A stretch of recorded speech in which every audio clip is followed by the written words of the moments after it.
C'est une joie d'être présent parmi vous et surtout de ressentir la présence du Seigneur. Que serions-nous si le Seigneur n'était pas présent parmi nous? Il est le roi des rois, le Seigneur des seigneurs. Il est vivant par son esprit et il est à l'œuvre parmi nous dans cette église. Et nous voulons le bénir, louer son nom. C'est vrai qu'au dehors, il ne règne pas. C'est vrai qu'au dehors, il y a des larmes, des drames, des soucis. Mais nous bénissons le Seigneur parce que le Seigneur est à l'œuvre dans son assemblée. Pourquoi? Parce qu'il est à l'œuvre dans nos cœurs. Et plus il sera à l'œuvre dans nos cœurs, plus il sera à l'œuvre dans son Église. Bénissons le nom du Seigneur. J'aimerais vous parler d'une femme ce matin nommée Jochebed. Vous trouverez le récit de ce qu'elle a pu faire il y a bien longtemps dans le 2e chapitre de l'Exode,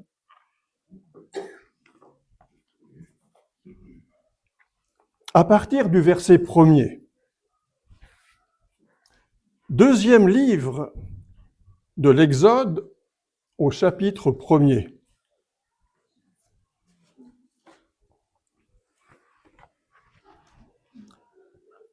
Un homme de la maison de Lévi avait pris pour femme une fille de Lévi. Cette femme devint enceinte, elle enfanta un fils. Elle vit qu'il était beau et elle le cacha pendant 3 mois. Ne pouvant plus le cacher, elle prit une caisse de jonc qu'elle enduisit de bitume et de poix. Elle y mit l'enfant et le déposa parmi les roseaux sur le bord du fleuve.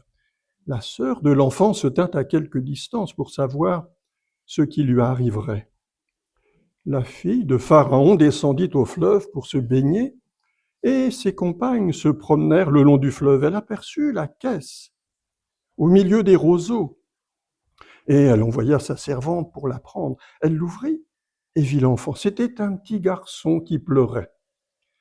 Elle en eut pitié, elle dit, « C'est un enfant des Hébreux. » Alors la sœur de l'enfant dit à la fille de Pharaon, « Veux-tu que j'aille te chercher une nourrice parmi les femmes des Hébreux pour allaiter cet enfant? Va. » Lui répondit la fille de Pharaon. Et la jeune fille alla chercher la mère de l'enfant. La fille de Pharaon lui dit, « Emporte cet enfant et allaite-le-moi. Je te donnerai ton salaire. » La femme prit l'enfant et l'allaita.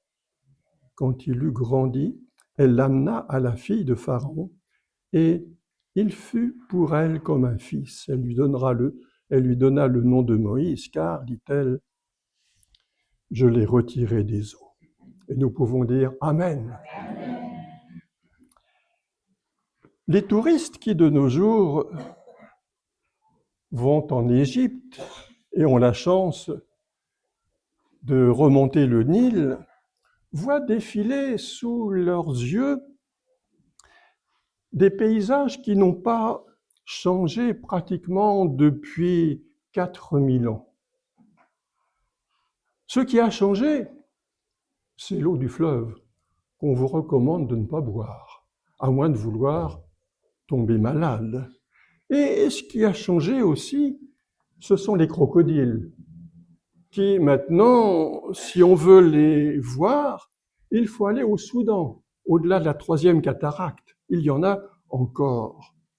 Mais du temps biblique que nous venons de lire, du temps de la naissance de Moïse, les crocodiles d'Égypte étaient probablement les plus heureux de tous les crocodiles du monde. Parce que le pharaon du moment faisait jeter dans le Nil tous les petits bébés hébreux mâles qui venaient de naître. Quel régal pour un bon crocodile! Il n'avait qu'à croquer tout ce qui lui tombait sous la dent.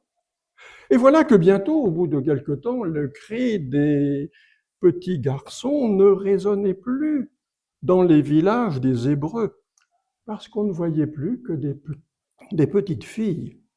Et si rien ne changeait, devenues grandes, ces jeunes filles resteraient célibataires ou se marieraient avec des Égyptiens.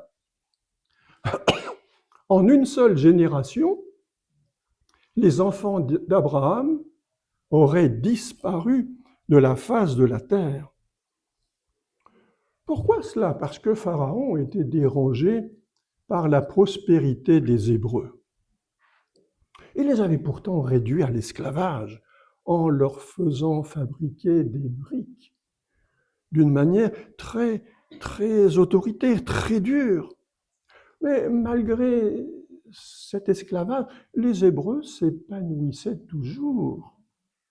Alors, le souverain d'Égypte s'attaqua physiquement aux enfants des Hébreux. Il mit au point un plan de destruction qu'il imaginait parfait. Détruire toute cette race en éliminant tous les enfants mâles, de telle manière qu'ils ne puissent plus se reproduire. Mais Pharaon avait compté sans la résistance d'une simple femme du peuple. Cette femme nommée Jochébed, dont j'aimerais vous parler ce matin. Elle n'avait pas porté en vain dans son sein ce petit enfant, le petit Moïse, pour qu'il termine ses jours sous les crocs acérés d'un crocodile affamé. Non, elle l'avait mis au monde pour qu'il vive, pour qu'il tienne sa place dans ce monde. Il faut dire que Jochébed avait été élevé dans une famille de croyants, comme d'ailleurs tous les descendants d'Abraham à cette époque. Son nom, le nom de Jochébed, est en effet l'un des premiers mentionnés dans la Bible qui soit formé sur le nom non encore révélé, le nom de Dieu. Jochébed veut dire Yah, diminutif de Yo. Jochébed, Kébed, c'est la gloire. Dieu est ma gloire. Yah est ma gloire. Et ce n'est pas d'une manière innocente que cette femme avait reçu ce nom de Jochébed, mais c'est parce que ses parents étaient instruits dans la foi d'Abraham.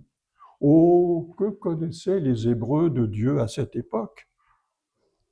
L'Éternel ne s'était pas encore manifesté à Moïse au sein d'un buisson qui brûlait sans jamais se consumer.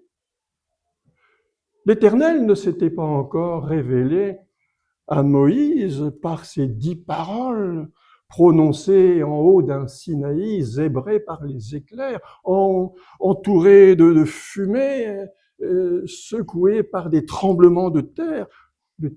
Les Hébreux ne savaient pas encore si l'Éternel s'appelait Jéhovah, Adonai, El Shaddai, ou tous ces noms que nous connaissons maintenant. Ils savaient une seule chose. Ils ne savaient que cela, c'est que Dieu était le Dieu d'Abraham, d'Isaac et de Jacob.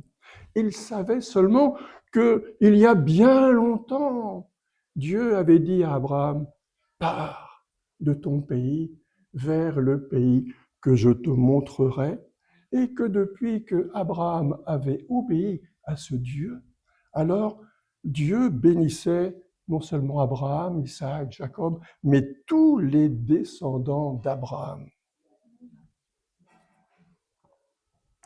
Et c'est parce que Jochébed avait entendu parler de ce Dieu, c'est parce que dans sa famille, ses parents avaient entendu parler de ce Dieu qu'ils avaient appelé leur fille de ce nom, Jochébed, Dieu est ma gloire.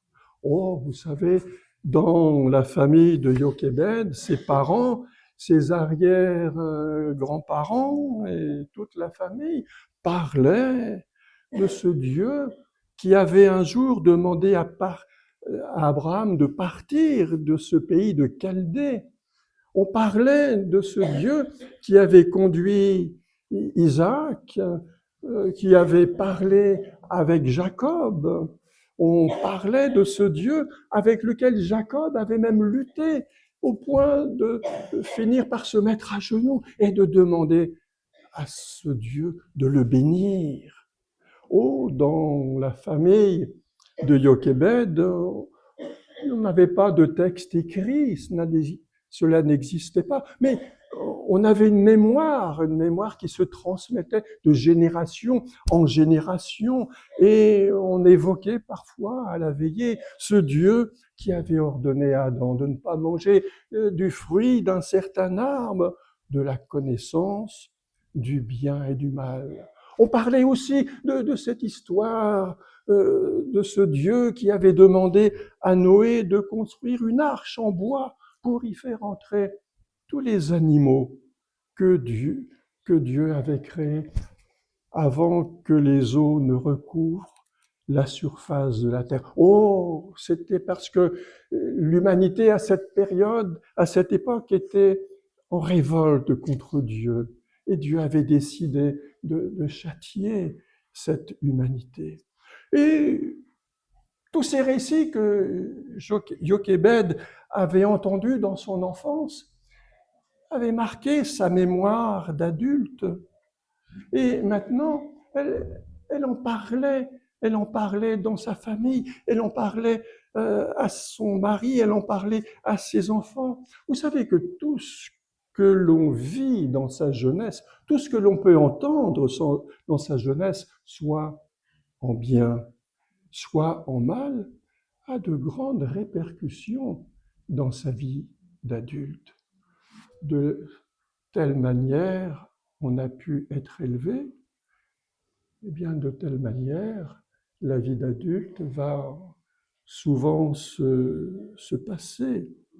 Combien, arrivés au crépuscule de leur existence, portent encore dans leur cœur, dans leur âme, la blessure non refermée d'un ressentiment familial.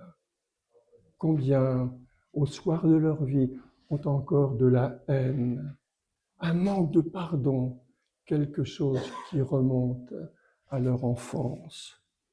Si le mal engendre des cicatrices douloureuses, voire inguérissables, mais le bien, de son côté, génère un poids inépuisable de bonheur, de quiétude, de paix, de joie, de pardon.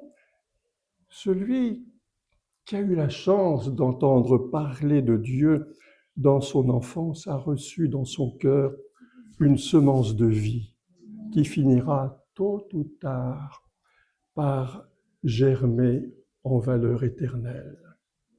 C'est vrai qu'il y a plusieurs manières de rencontrer Dieu. Le témoignage général qu'on entend dans nos églises, c'est que avant j'étais pécheur, maintenant je suis sauvé, gloire à Dieu, tout va bien. Mais n'oublions pas qu'il y a une autre sorte de témoignage. Tous ces enfants de croyants qui sont nés dans un milieu chrétien et qui ont été préservés de toutes ces souillures, qui ont été à l'école du dimanche, qui ont été élevés dans la foi, et grâce à Dieu, qui ont été préservés de tout ce qui se passe dans la société. Quoi qu'il en soit, c'est parce qu'elle avait reçu cette instruction, ce témoignage de foi de ceux qui l'avaient précédé dans la vie, que Jochebed refusa de plier les genoux devant la puissance de mort qui voulait conduire son fils à la noyade. Elle ne voulait pas. Elle l'avait mis au monde pour qu'il vive, et non pour qu'il descende à peine né dans l'au-delà. Le Pharaon ordonnait que tous les Hébreux soient jetés au Nil pour qu'ils disparaissent. Non, Moïse ne périrait pas noyé comme ceux de la génération de Noé en son temps. Cette génération rebelle, incrédule, qui s'élevait contre Dieu, qui refusait sa loi d'amour, non. Sans que Dieu le lui demande d'une manière précise, d'une manière aussi précise qu'à Noé, peut-être, à qui Dieu avait donné toutes les mesures pour construire un un bateau gigantesque pour recevoir tous les animaux. Mais sans que Dieu le lui demande, elle décida de faire la même chose. Elle construirait non pas une arche pour une multitude d'animaux ou une multitude d'hommes, mais pour la chair de sa chair, pour son fils, le fruit de ses entrailles. Et chose extraordinaire, dans la Bible, le mot arche, qui désigne l'arche de Noé, est employé pour désigner ce petit esquif que la Bible nous dit dans notre lecture, une caisse de jonc. C'est le même mot en hébreu qui dit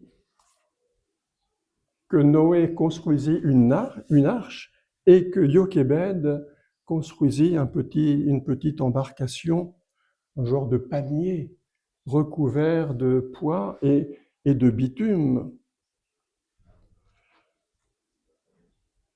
Parce que dans son enfance, elle avait entendu ses parents lui raconter comment Noé avait sauvé non seulement les animaux, mais toute sa famille par l'arche qu'il avait construite de ses mains. Eh bien, Jochébed fabriqua une arche miniature, une petite caisse de jonc, juste à la taille de son enfant, un bébé.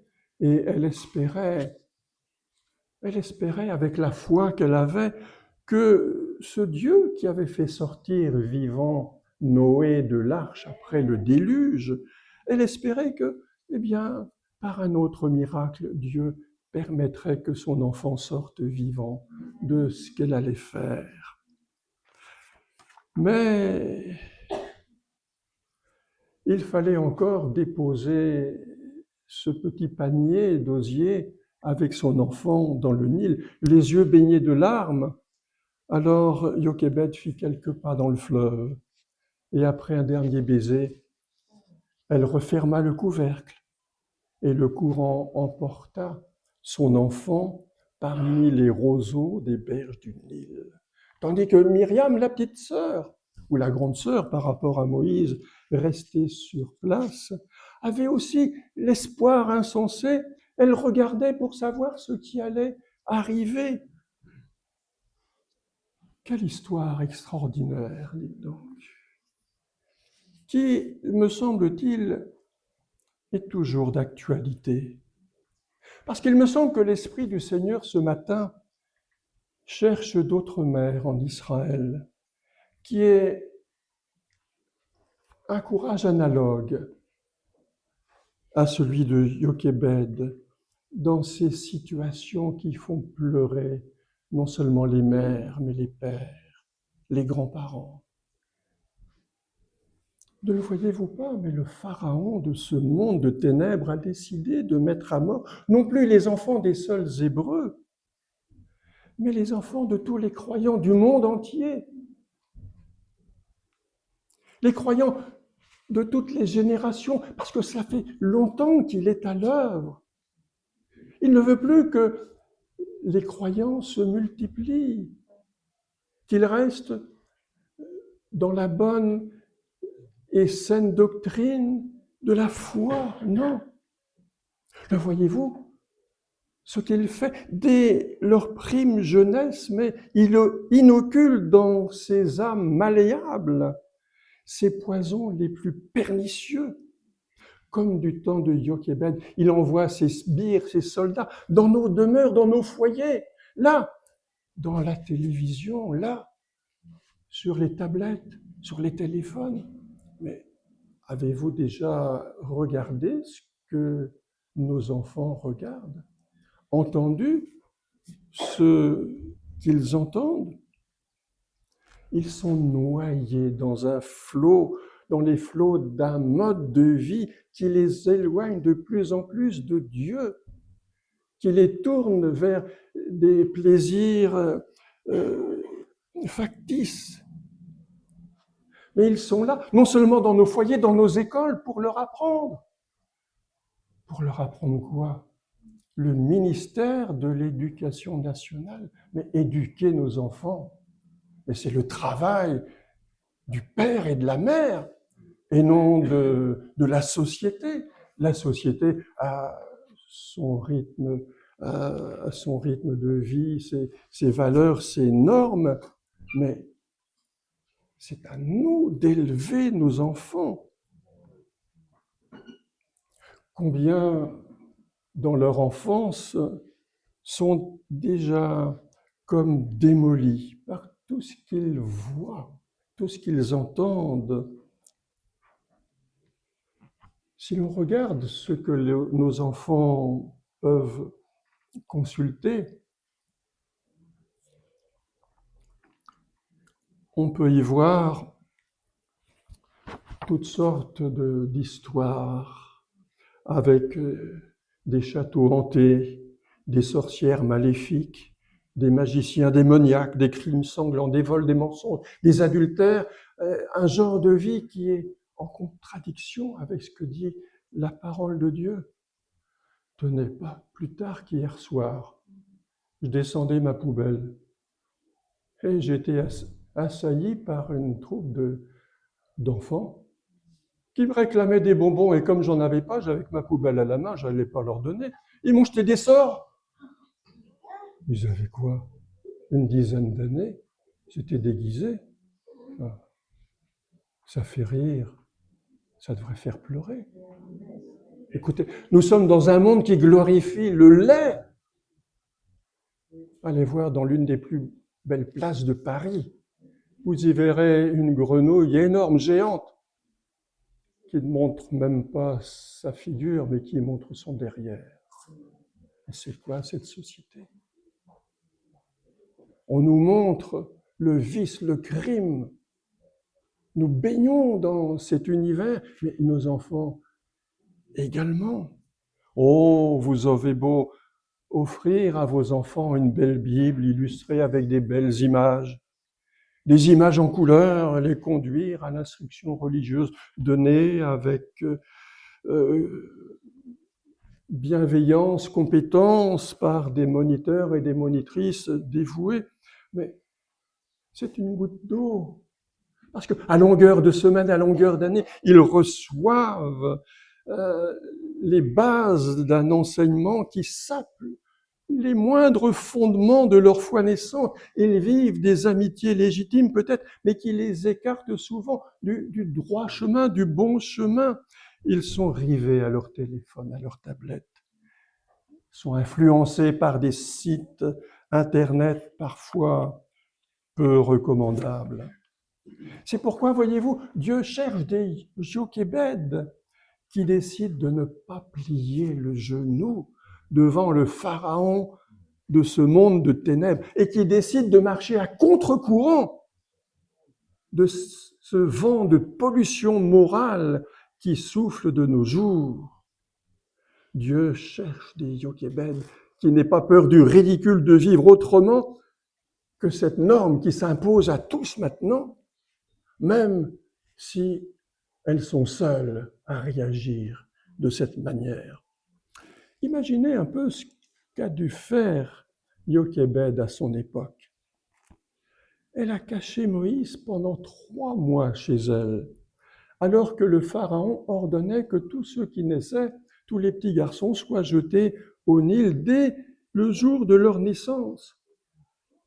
Mais les rues de son village étaient parcourues par des soldats qui cherchaient tous ces nouveau-nés, et notamment les petits garçons, pour les jeter dans le Nil. Et puis il fallait se méfier des voisins, parce qu'un bébé, c'est rarement silencieux, surtout quand il vient de naître. Et il y en a qui ont la fâcheuse habitude de crier la nuit.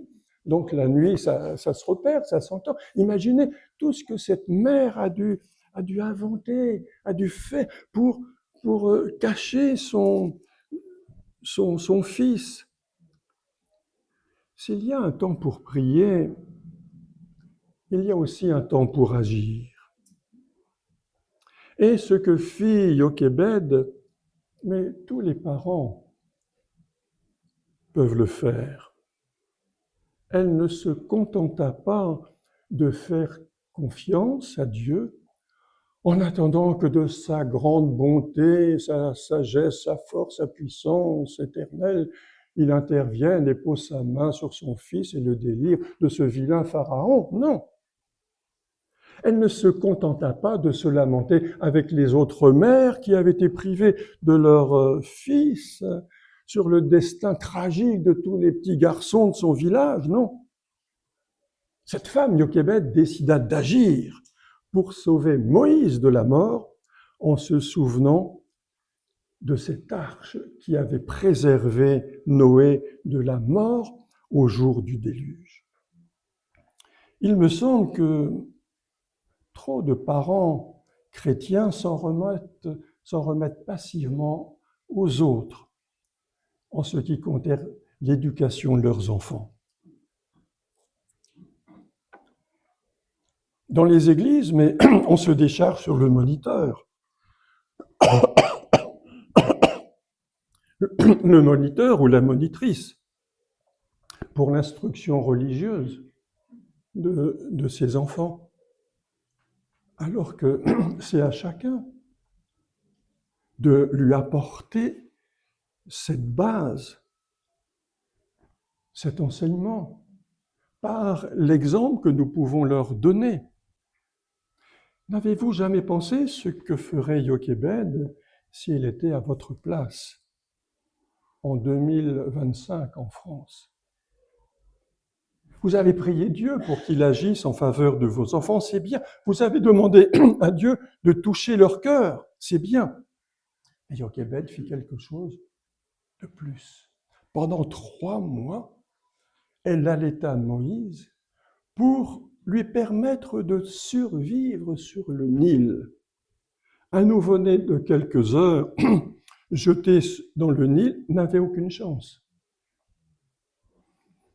Un bébé de 3 mois n'en avait peut-être pas beaucoup plus, mais avec l'aide de Dieu, ça allait faire toute la différence. Amen. Il avait quand même beaucoup plus de chances de s'en sortir. À l'image de Jochebed, mes frères et sœurs, sachons nourrir nos enfants du bon lait maternel. Je ne vais pas dire paternel, mais vous m'avez compris, de ce bon lait, de l'instruction, du témoignage familial qu'ils attendent de nos vies chrétiennes. Ce n'est pas par des paroles que leur cœur va être touché, c'est en voyant le témoignage muet de notre vie de chaque jour. Et puis sachons mettre en garde nos enfants contre ce qui est nuisible à leur âme, toute cette pollution qui nous environne. Protégeons nos enfants des pièges de l'adversaire, de nos âmes, en leur montrant la sainteté de notre vie de tous les jours. Et faisons-le le plus tôt possible, car le temps passe vite et bientôt, tous parents que nous sommes, nous n'aurons plus voix au chapitre. Vous savez, ça vient vite. 10 ans, 12 ans, 14 ans, le temps passe vite. Si c'est dur d'être parent, c'est encore peut-être plus difficile d'être jeune. Jamais dans l'histoire de notre monde, ça n'a été aussi malaisé pour les enfants. Voyez toutes ces facilités, toutes ces tentations, toute cette drogue, toute cette pollution morale, et tout est à portée de main. C'est pourquoi, non seulement aux parents, mais le Saint-Esprit veut s'adresser aux enfants, aux jeunes, à ceux qui sont peut-être parmi nous ce matin, au futur Moïse, vous qui avez la chance d'être nés dans un foyer chrétien, vous qui avez la chance d'avoir des parents chrétiens, souvenez-vous que vous n'êtes pas des jeunes comme les autres. Il y a quelque chose qui est en vous depuis votre enfance. Vos parents essayent tant bien que mal de vous protéger de toute cette pollution. Ils vous ont appris à lire la Bible, appris à venir à l'église. C'est pourquoi vous subissez toutes les épreuves, toutes les attaques, toutes ces pressions qui essayent de vous faire suivre un chemin différent. Mais vous n'êtes pas comme les autres jeunes. C'est dur d'être jeune, car c'est une période cruciale de la vie. Toutes sortes de choses s'éveillent. En ce moment, le choix qu'il faut faire, la volonté, les amitiés, le caractère, tout cela est comme en ébullition. C'est vrai qu'un jeune a sa propre personnalité, mais il faut savoir faire confiance à ses parents pour les choses de Dieu. Suivez donc les conseils qu'ils vous donnent. C'est vrai que c'est difficile d'être jeune de nos jours, mais c'est encore plus dur des parents, d'être parents. Et certains jeunes le comprendront dans quelques années parce que la vie, au rythme où elle va, n'est pas prête de s'arranger. Le Dieu de ce monde réclame nos enfants pour les passer au crible et les faire disparaître dans les eaux nauséabondes de son île de perdition. C'est dur de vivre à contre-courant des autres, de penser autrement, de parler autrement, de se comporter différemment. C'est dur, c'est difficile, mais c'est pas impossible si l'on fait confiance à Dieu. Seul, vous ne vous sortirez jamais. Mais avec l'aide de Dieu, voyez, le petit Moïse sur son île. Combien de chance avait-il? Très peu. Mais avec l'aide de Dieu, il s'en est sorti. Que Dieu nous bénisse, qu'il nous aide et qu'il nous permette, nous aussi, de vaincre ce pharaon de ce monde et d'avoir une vie qui soit à la gloire de Dieu. Amen. Nous te bénissons, Seigneur, parce que tu nous donnes encore cet encouragement pour aller dans le bon sens, Seigneur. Que ta grâce, que ta paix soit avec chacun de nous, Seigneur. Nous te le demandons au nom de Jésus. Amen. Amen.